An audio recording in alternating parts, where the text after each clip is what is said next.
Sladké vône a lahodné chute. V Košiciach sme navštívili wafle Kaveja, kde sa klasické wafle menia na zážitok. Majiteľ vždy sníval o otvorení svojej vlastnej prevádzky. V roku 2021 sa jeho sen stal skutočnosťou a na hlavnej ulici v Košiciach vznikol podnik Wafle Kaveja. Takýto koncept mi vyhoval, preto sme išli do také menšej prevádzky s niečím takýmto, ako sú bubble wafle. Hlavným cieľom a myšlienkou je prinášať kvalitné produkty našim zákazníkom.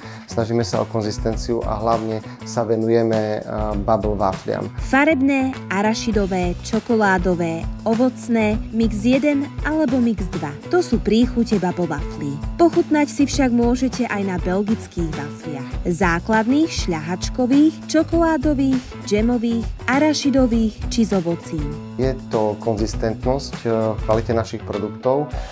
Cesto si vyrábame podľa našej vlastnej receptúry a nie len to, ale novinkou je to, že máme už aj naše vlastné bezlepkové cesto. Súčasťou ponuky sú tiež kávy, limonády a milkshakey aj bezlaktózové. Už čoskoro ju rozšíria o nové príchute belgických waflí. Budú v rôznych nových variantách, ale to nechávame na prekvapenie pre zákazníkov. Zmena nastane aj v predĺžení otváracích hodín. Otvorení budú denne od 9. do 19. hodiny. Doprajte si sladkú odmenu aj vy. Príďte do Wafle Kaveja alebo si objednajte pohodlne z domova prostredníctvom donáškových služieb Bolt a Volt.